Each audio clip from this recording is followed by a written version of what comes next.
დღეს მნიშვნელოვანი პროექტი გაიხსნა თბილისში. Რამდენიმე თვის წინ ჩვენ გავხსენით ბაგების გადასასვლელი ხიდი, ახალი საავტომობილო ხიდი და დღეს გაიხსნა გვირაბი, რომელიც ამ ხიდთან დააკავშირებს ქალაქის დანარჩენ სივრცეს. უკვე ამ ხიდმა ამ თვეების განმავლობაში ძალიან გაადვილა ამ სივრცეში გადაადგილება და რა თქმა უნდა ეს პროექტი ხელს შეუწყობს დამატებით საავტომობილო მიმოსვლის განდვირთვას.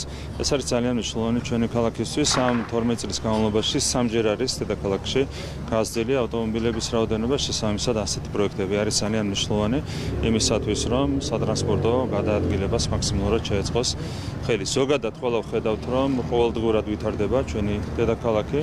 მე აქაც კიდევ ერთხელ მინდა გავიმეორო, რომ 8 წლის წინ შეგვიძლია გავიხსენოთ როგორი იყო ჩვენი დედაქალაქი და დღეს თბილისი არის ბევრად უფრო განვითარებული, ბევრად უფრო ლამაზი, ბევრად უფრო მწვანე.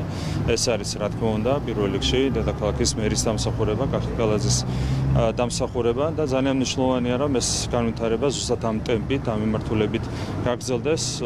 ვიცი რომ კახიკალაძეს აქვს ძალიან დახვეწილი გეგმა, რომელიც ზადების პროცესშია და მალე დასრულდება მასზე მუშაობა შემდეგი 4 წლისათვის და დარწმუნებულია რომ 4 წლის თავზე კახიკალაძის ხელმძღვანელობით ჩვენი დედაქალაქი გახდება კიდევ უფრო განვითარებული, ვიდრე თუნდაც არის დღეს. 26 მაისთან დაკავშირებით ემზადებიან მორიგი პროვოკაციისთვის. სურაბიშვილმა განაცხადა, რომ ის ჩაიბარებს აღლუმს, რაც ნიშნავს მისი ეს განცხადება და არის თუ არა ეს პროვოკაციის მორიგი მცდელობა. ამის პარალელურად ჩვენ ნახეთ ხოლმე გედევან ფაზის განცხადებას, რომელიც ამსო რადიკალიზაცია არის სიტუაციის საჭირო და ასე მარტო.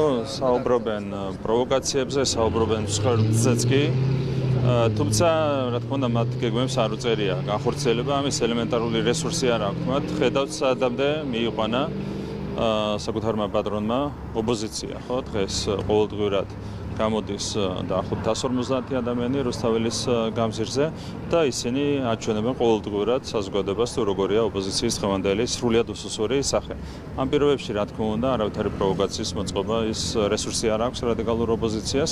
შესაბამისად 26 მაისის სეიმი ჩაივლის ისე როგორც უნდა ჩაიაროს. ეს არის საერთო ეროვნული დღესასწაული, ეს არის დამოუკიდებლობის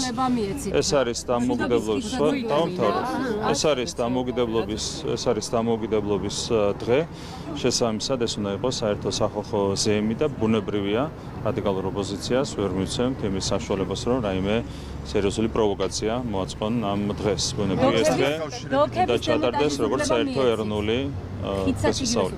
მეგობარაკთან დაკავშირებით 31 მაისიდან ფარაშედის ძალაში ალბანეთიდან მეგობარაკთან დაკავშირებით მანამდე მეკითხებოდა როგორ შეაფასებთ ამ პროექტის მნიშვნელობას, ვიცით შეერთებული შტატებისა და ევროპის პოზიცია 31 მაისიდან უკვე კანონში ხო, ძალიან მნიშვნელოვანია ეს კანონი. როგორც მოგეხსენებათ, ამერიკის შეერთებული შტატების ახალმა ადმინისტრაციამ პირდაპირ განაცხადა, რომ USAID, NED და სხვა ფონდები გამოიყენებოდა სხვადასხვა ქვეყანაში არეულობის სცენარის განვითარებისთვის, რევოლუციების მოსაწყობად და ეს ხდებოდა რეალურად საქართველოშიც, ხო, ხედავდით როგორ იყო ჩართული პირდაპირ ამ წლების განმავლობაში USAID, NED, ამერიკის საელჩო, ეს ინსტიტუტები რევოლუციური სცენარის დაგეგმვაში და განხორციელებაში, რაც საბედნიეროდ ჩვენი ქვეყნისთვის საბედნიეროდ ჩავარდა. ამ აღიარების პირობებში, ასევე ევროპული აღიარებების პირობებში აბსოლუტურად ცხადი გახდა თუ რამდენად მნიშვნელოვანია გამჭირვალობის შესახებ კანონმდებლობის მოქმედება ჩვენს ქვეყანაში. რა თქმა უნდა, არავის არ აქვს უფლება, რომ გარედან ჩაერიოს ჩვენში და პოლიტიკურ ცხოვრებაში, მით უმეტეს გარედან დაგვიგეგმოს საქართველოში რევოლუციები. აქედან გამომდინარე, გამჭირვალობის კანონი დაამოქმედდეს და გამჭირვალობის კანონი იქნება ერთ-ერთი მთავარი გარანტია იმისა, რომ მტკიცედ იქნება დაცული საქართველოს სუვერენიტეტი, ჩვენი ქვეყნის დამოუკიდებლობა და ჩვენი ქვეყნის ეროვნული ინტერესები. ამავე ხაზს გავაგრძელებთ, შეიძლება ბატონი ლიეტუვის საგარეო საქმეთა მინისტრმა ლიეტუვის საგარეო საქმეთა მინისტრმა გააკეთა განცხადება რადიო თავისუფლების. დღესაც იგივე პოზიცია მაქვს, თუმცა ჩვენ ავიღეთ ამერიკული მაგალითი. რაც შეეხება ჩემს დამოკიდებულებას ამერიკული ფარას კანონის მიმართ, ეს დამოკიდებულება ჩემთვის არის იგივე, მაგრამ გამომდინარე იქიდან რომ იყო ათასგვარი სპეკულაციები გამჭირვალობის კანონთან დაკავშირებით, ჩვენ მივიღეთ პოლიტიკური გადაწყვეტილება პირდაპირ ამერიკული კანონის კოპირებასთან დაკავშირებით. რამაც სახტად დატოვა, თუმცა კი, თავის შინაარსით ფარას კანონი არის ბევრად უფრო, ასე ვთქვათ, მკაცრი, ვიდრე ჩვენს მიერ მიღებული გამჭვირვალობის კანონი იყო, თუმცა საქართველოში ეს კანონი იმოქმედებს ადამიანის უფლებების სტანდარტების შესაბამისად. ხო, პრაქტიკა ჩამოყალიბდება თავიდან ბოლომდე ადამიანის უფლებების საერთაშორისო სტანდარტების შესაბამისად. ამის პირობა შეგვიძლია ჩვენ მივცეთ ყველას. საქართველოში ადამიანის უფლებები არის განუხრელად დაცული. ლიეტოვის საგარეო 1%-იც აუღია უცხოეთიდან. აი ეს მათი დისკრედიტაცია იქნება თუ არა და არა, გამჭვირვალობა არ არის დისკრედიტაცია. გამჭვირვალობა არ არის დისკრედიტაცია. რაც შეეხება თვითონ კანონის შეფასებას კიდევ ერთხელ გავიმეორებ. თავის დროზე აბსოლუტურად ყალბი განცხადებები კეთდებოდა იმასთან დაკავშირებით, რომ თითქოს დასავლეთიდან არაფერი ცუდი არ შეიძლება წამოვიდეს დაფინანსების სახით. ამ დროს თვითონ დასავლეთმა აღიარა, რომ USAID, NEDI, EID და სხვა ფონდები გამოიყენებოდა რევოლუციური სცენარის განსახორციელებად. აქ არის ძალიან მარტივად სახელმწიფო ინტერესი, რომ ჩვენი ქვეყანა ეს თქვა ტრამპის ადმინისტრაცია. USAID, NEDI, კი, რევოლუციებისთვის, კი, სხვადასხვა ქვეყანაში. არა, საუბარი იყო სხვადასხვა ქვეყანაზე. ამის შემდეგ თქვენ გახსოვთ, იგივე ილონ მასკმა გაავრცელა ვიდეო, სადაც საქართველოს მაგალითიც იყო მოყვანილი ზუსტად ამ კონტექსტში, რომ USAID და NEDI ხელს უწყობდნენ სხვადასხვა ქვეყანაში რევოლუციების მოწყობას და საქართველოს მაგალითი იყო ამ კუთხით მოყვანილი და ისედაც ხო ყველამ ვიცით. საქართველოში ჰქონდა რევოლუციის 4 მცდელობა გასული 4 წლის განმავლობაში, ამაში იყო პირდაპირ ჩართული USAID, NEDI, ამერიკის ელჩი იყო პირდაპირ ამ ყველაფერში ჩართული, ყოფილა გულისხმობ. შესაბამისად, ყველაფერი არის დღესავით ნათელი. ჩვენ ვერავის მივცეთ იმის საშუალებას, რომ შავი ფულით, გამჭვირვალე ფულით საქართველოში მოგვიწყონ რევოლუციები. ამას ვერ მოაწყობენ, მაგრამ მცდელობაც უნდა იყოს წინასწარ აღკვეთილი. ლიეტოვის საგარეო საქმეთა სამინისტრო აქცია ჩარევებთან დაკავშირებით ევრაზიის მკვლევარი მარკ ეპისკოპოსი წერს, რომ მეგობარი აქტი არის პირდაპირ საქართველოს შიდა პოლიტიკაში ჩარევა და ამერიკის შეერთებულმა შტატებმა საქართველოს ხელისუფლებასთან ულტიმატუმის ენის საუბრის ნაცვლად პრაგმატული პოლიტიკა უნდა აწარმოოს. თქვენი შეფასება როგორია? რა თქმა უნდა, ეს არის ძალიან უხეში ჩარევა და მე ვფიქრობ, რომ ეს არის აბსოლუტურად კონტრპროდუქტიული. ყველამ უნდა სცეს პატივი ქართული ხალხის არჩევანს, საქართველოს სუვერენიტეტს, საქართველოს დამოუკიდებლობას. მეგობარი აქტი არის მტრული აქტი ქართული ხალხის მიმართ და საქართველოს დამოუკიდებლობისა და სუვერენიტეტის მიმართ. არ უპასუხიათ, თუმცა რომელიც ჩვენთვის არის ძალიან მნიშვნელოვანი პასუხი. ლიეტოვის საგარეო საქმეთა სამინისტროს განცხადებაზე საქართველოს ხელისუფლებას ითხოვენ ახალ მაგას ჩვენთვის განმარტავთ და ბოლომდე დავიცავთ ჩვენს ეროვნულ ინტერესებს. საგარეო კურსი უნდა ეგ არ არის თქვენი საქმე, ჩვენი საქმეა. არა, მე მინდა არა, ჩვენი საქმე. ბოდიში. კითხვას მისვამს. ლიეტოვის საგარეო საქმეთა სამინისტრო ისევ აკრიტიკებს საქართველოს ხელისუფლებას ახალი არჩევნები, კანონების გაწევა და საგარეო კურსის შეცვლა. ეს არის მოთხოვნები მათი, როგორ შეაფასებთ ბალტიისპირეთთან ამ დამოკიდებულებას? ლიეტოვის საგარეო საქმეთა სამინისტრო არ არსებობს. არის deep state-ის ჩვეულებრივი ქვედანაყოფი, იმდენად აქვს დაკარგული ლიეტოვას თავის სუვერენიტეტი, რომ არავითარი დამოუკიდებელი ფასი არ აქვს, ბუნებრივია საგარეო საქმეთა სამინისტროს არავითარ განცხადებას. ეს არის ჩვეულებრივი deep state-ის ქვედანაყოფი, უცხოური აგენტურის მორიგი წარმომადგენლობა. აქედან გამომდინარე ფასი არ აქვს ამ ყველაფერს, თუმცა შემიძლია გითხრათ, რომ ლიეტოვის ხელისუფლება ვერ შეაყენებს ტრადიციულ მეგობრობას ქართულ და ლიტველ ხალხებს შორის. სტრასბურგის სასამართლოს გადაწყვეტილებაზე გითხავთ ბატონო ირაკლი საქმეზე მაჭავარიანი საქართველოს წინა დაადგინა ამ შემთხვევაში სასამართლომ, რომ არსებული ადმინისტრაციულ სამართალწარმოება წარიმართა ევროპული კონვენციის შესაბამისად და აღნიშნულ პროცესში დაცული იყო მხარეთა თანასწორობისა და სასამართლოს მიუკერძოებლობის პრინციპი. რას ნიშნავს ეს განცხადებების ფონზე რაც გესმის? ზოგადად სტრასბურგის სასამართლო არის განაჩენი კოლექტიური ნაცმოძრაობისთვის. თქვენ იცით, რომ ძალიან ბევრ შემთხვევაში კოლექტიური ნაცმოძრაობა დამარცხდა, როდესაც სარჩელები შევიდა მათ მიერ ჩადენილ დანაშაულებთან დაკავშირებით და არანაკლებ ბევრჯერ დამარცხდა, როდესაც ისინი ჩიოდნენ მოქმედი ხელისუფლების წინააღმდეგ ადამიანის უფლების დარღვევასთან დაკავშირებით. ხო, სტრასბურგის სასამართლომ ამხილა ისინი ყველა ამ შემთხვევაში, გახსოვთ როგორი სარჩელები შედიოდა კონკრეტული ადამიანების დაპატიმრებებთან დაკავშირებით, ტელევიზიებთან დაკავშირებით და ეს შემდეგ ყველა საქმეში სტრასბურგის სასამართლომ გაამტყუნა წინა ხელისუფლება და გაამართლა მოქმედი ხელისუფლება. შესაბამისად ეს საქმეც არის ამ ყველაფრის ლოგიკური გაგრძელება. ტრამპის ადმინისტრაციის მხრიდან პასუხი არ მიგიღიათ, თუმცა მეორე დღეს მე როგორც მახსოვს ფორმულა კითხა სახელმწიფო დეპარტამენტს და პასუხი იყო ასეთი, რომ საქართველოს მთავრობამ იცის რა უნდა გააკეთოს ურთიერთობების გასაახლებლად და სხვათა შორის ბევრჯერ მოგვისმენია, მათ შორის ელჩების დონეზეც, რომ იცის ქართულმა ოცნებამ რა არის გასაგებია. ხომ ისე სხვათა შორის ჩვენ კითხვა დაგვისვამს არაერთხელ დაგვისვამს კითხვა რა უნდა გავაკეთოთ? ხო ამბობენ ამას, რომ იციან რა არის გასაკეთებელი. ვეკითხებით ხოლმე, აბა რა გავაკეთოთ, ვერ გვეუბნებიან. რამდენჯერაც ვკითხეთ რა უნდა გავაკეთოთ, ვერ გვეუბნებიან. თორემ მათ არაფერია გასაკეთებელი. აი ვეღარ გვეუბნებიან, ხო იგივე, ზუსტად იგივე. ჩვენ როცა ვეკითხებით რა უნდა გავაკეთოთ, ვერ გვეუბნებიან. მაგალითად ვეღარ გვეუბნებიან, რომ სიტყვაზე გამჭრელობის კანონი უნდა გავაუქმოთ. ხო, რატო ვერ გვეუბნებიან? იმიტომ რომ ახალმა ადმინისტრაციამ თვითონ აღიარა რომ ეს კანონი არის ძალიან მნიშვნელოვანი იმისათვის, რომ დაცული ვიყოთ ჩვენ USAID-ისგან, ED-ისგან და მსგავსი ფონდებისგან. ვეღარ გვეუბნებიან, რომ გამჭრელობის კანონი არის რუსული კანონი და უნდა გაუქმდეს. რანაირად გვეტყვიან? ერთი რომ ბატონო ან რაზე საუბრეთ მაგაში? მაინც არის კრიტიკა. აკროთან იყო ხანმოკლე საუბარი და ჩვენ შევჯერდით აღქმასთან დაკავშირებით, საერთო აღქმა გვაქვს იმასთან დაკავშირებით, რომ როგორ ვითარდება საქართველოში პროცესები, ეს შემიძლია ზოგადად გითხრათ. აი კონკრეტიკაში ვერ შევალ, იმიტომ რომ ეს არის ორ ადამიანს შორის საუბარი, ამის გახმოვანების საშუალება არ გვაქვს, მაგრამ შემიძლია დაგიდასტუროთ, რომ ჩვენი აღქმა საქართველოს მოვლენების განვითარებასთან დაკავშირებით არის ანალოგიური. შეიძლება ერთი კითხვა დაგისვათ, ან დასავლეთი აკრიტიკებს საქართველოს მთავრობას, პოლიტიკური კონტაქტები გაწყვეტილია ჯერ კიდევ იმისის თვიდან. ხო, რისთვის გაკრიტიკებენ, ამას ვერ გვეუბნებიან. რისთვის გაკრიტიკებენ? რაღაც გადაწყვეტილებები მიღებული აქვს ქართული ოცნების მიერ და არ იციან რატომ მიიღეს, ანუ ამის ხო, რისთვის ვერ გვეუბნებიან ვერაფერს? რა არის? რაშია კრიტიკა? მარტა კოსი საუბრობს, რომ ევროპული კურსი უნდა დაუბრუნდეს ქართულ. ხო, მაგრამ რაში გამოიხატება ის, რომ ჩვენ არა ვართ ევროპული კურსის მიმდევარი? რაში გამოიხატება? დიპსტეიტზე ტრამპი საუბრობს, ჩვენ კი არა გას. დიპსტეიტზე საუბრობს ტრამპი. და ჩვენ ვიმეორებთ რეალურად ამას. ევროპელი ლიდერებს არადასტურებთ დიპსტეიტის. რეალურად საუბარი აქვს ტრამპს იმაზე, თუ რამდენად გავლენიანი იყო დიპსტეიტი. 28 ნოემბრის ძალადობაზე ქუჩაში. კიდევ ერთხელ გაიმეორებ,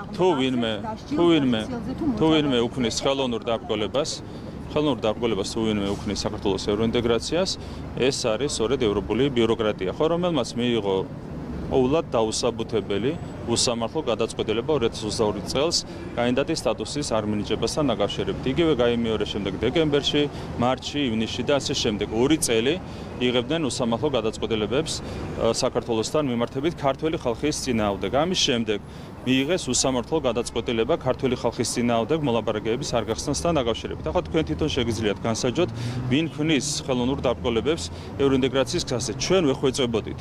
მოენიჭებინათ ერთ წამით. ჩვენ ვეხვეწებოდით, მოენიჭებინათ კანდიდატის სტატუსი, არ მოგცეს და ჩვენ გვითხრეს, რომ არ ვიყავით პროევროპული. ჩვენ ვეხვეწებოდით, გაიხსნათ მოლაპარაკებები, არ გაგვიხსნეს და ჩვენ გვითხრეს, რომ არ გვინდოდა ევროპული ინტეგრაცია. ვის არ უნდოდა ხო ჩანს? ეს ხო მათემატიკური სიზუსტით დგინდება. ევროკავშირის ელჩი გამოვიდა პირდაპირ და ჩაერია საქართველოს არჩევნებში. პირდაპირ განაცხადა, რომ არჩევნების დღეს საჭირო იყო ამორჩევლის მობილიზაცია იმისათვის, რომ შეეცვალათ მოქმედი ხელისუფლება. ეს ხო არის ანტიდემოკრატიული ქმედება. ვინ უნდა გააკრიტიკოს ამის შემდეგ ევროპულმა ბიუროკრატიამ? ხო პირდაპირ უხეშად ჩაერიან ჩვენს დემოკრატიულ არჩევნებში. შესაბამისად, ფაქტები მეტყოლებს იმასე, ვერ გვეუბნებიან. ფაქტები მეტყოლებს იმასე, რომ ევროპული ბიუროკრატია არის აბსოლუტურად უსამართლო ქართული ხალხის მიმართ და ჩვენი სახელმწიფოს მიმართ. როდესაც ამას არ აქვს რაციონალური ახსნა შეიძლება მოძივნოთ მხოლოდ და მხოლოდ იმაში, რომ ვიღაცა აფათურებს ხელს ევროპული ბიუროკრატიის საქმიანობაში. ეს არის დიპსტეიტი. ინციდენტთან დაკავშირებით ბატონო ირაკლი ზარფუას დაისხნენ თავს აქტივისტები.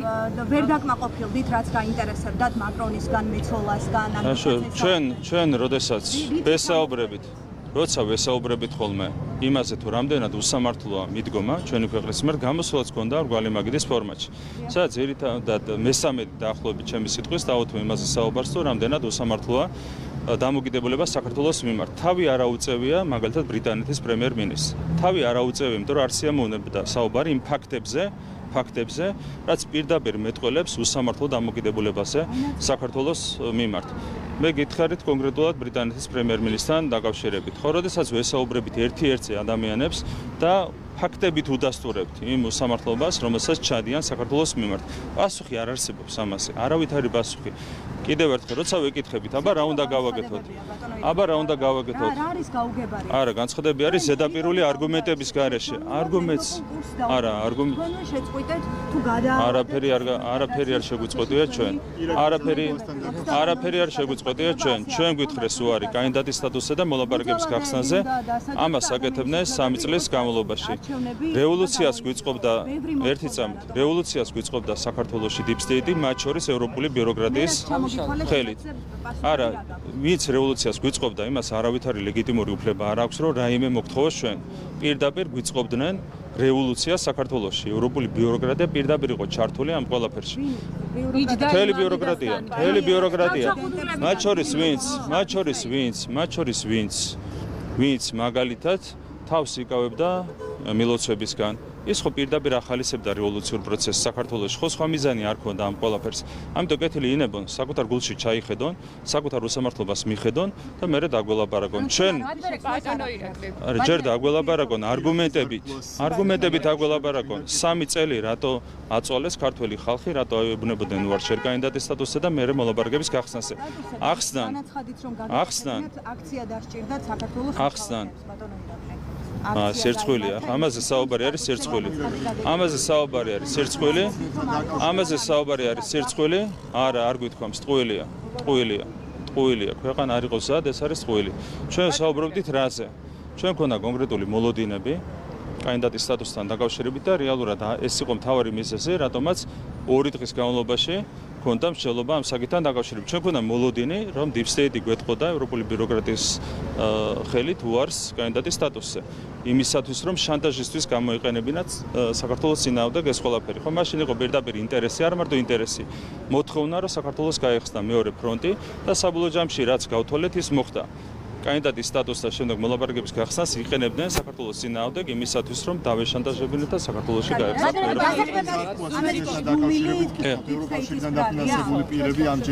აი რაც შეეხება ზარქუასთან მისულ ადამიანებს ამ თავდასხმას ბევრ ამაზე მეტყველებს ეს ფაქტი. ერთი რომ სახე დააკარგვინეს კონკრეტულ ადამიანებს, ხო? ანუ არც ქალის სახე, არც ადამიანის სახე, არც კაცის სახე არ აქვთ იმ ლიბერალებს, რომლებიც ყავთ ჩართული პირდაპირ ძალადობრივ, ასე ვთქვათ, პროპაგანდაში, ძალადობრივ აქტებში და რა თქმა უნდა, ამ თავდასხმაზე პირდაპირ ეკისრებათ პასუხისმგებლობა, მათ შორის იგივე ევროპული ბიუროკრატიის წარმომადგენლებს. სწორედ მათი ქმედებებით არის სახალისებული ეს ძალადობა, რასაც ხედავთ ჩვენ კონკრეტული პოლიტიკოსების მიმართ. რა თქმა უნდა, რეაგირების გარეშე ეს ყველაფერი არ დარჩება. თვითმმართველობის არჩევნებზე მინდა გკითხოთ, ბატონო ირაკლი, ძალიან დიდი ხანია ვცდილობ, ბოდიშ თვითმმართველობის არჩევნებში ზოგიერთი პარტია. ეს არის манипуляция, დაქირავებით დასაქმებულთა რაოდენობა გაიზარდა, რაც არის თავარი ინდიკატორი, რაც არის საუბარი დასაქმებაზე, შემცირება არის მხოლოდ თვითდასაქმებულთა ნაწილში. ამიტომ манипуляციურ თვითმმართველობის არჩევნებზე რო გაერკვევით უფრო მეტად დასაქმებაში და ეკონომიკაში, მერე დამისვით ასეთი თვითმმართველობის არჩევნებზე გკითხავთ, ბატონო ირაკლი, კონკრეტული პოზიცია ვიცით მხოლოდ ამ შემთხვევაში გახარიას პარტიისგან, რომელიც აღარ მალავს რომ მიიღებს მონაწილეობას თვითმმართველობის არჩევნებში. ამის პარალელურად სხვა პოლიტიკური პარტიები, ოპოზიციონერი ლიდერები, მაგალითად ნიკა მელია, ითხოვს კონკრეტულ პასუხს პარტიებისგან, რომ ისინი არ ჩაერთვებიან ამ პროცესში. ამის პარალელურად ასევე ბრალდებები გვესმის ერთმანეთს მიმართ, რომ რეგიონებში უკვე მზადება დაიწყო. რას ნიშნავს ეს თქმის და რა შეფასება შეიძლება გაკეთდეს ამ? ამაზე მარტივი პასუხია, რაც უნდათ ის უქნიათ. ასეც და ისეც 64 მუნიციპალიტეტში ჩვენ მოვიგებთ როგორც მერის, ისე საკრებულოს არჩევნებს. საერთოდ არ არის საინტერესო ერთმანეთს როგორ დაჭამენ მარჯვნიდან მარცხნივ თუ მარცხნიდან მარჯვნივ, ხო? მათ აქვთ რა თქმა უნდა შიდა პატარა კონკურენცია, მაგრამ ბოლოს რასაც ეთქვის deep state-ი, იმას გააკეთებს ყველა პოლიტიკური პარტია. თუ deep state-ი დავალებს, დაიწყობა 4 პარტია და მიიღებს მონაწილეობას მუნიციპალურ არჩევნებში.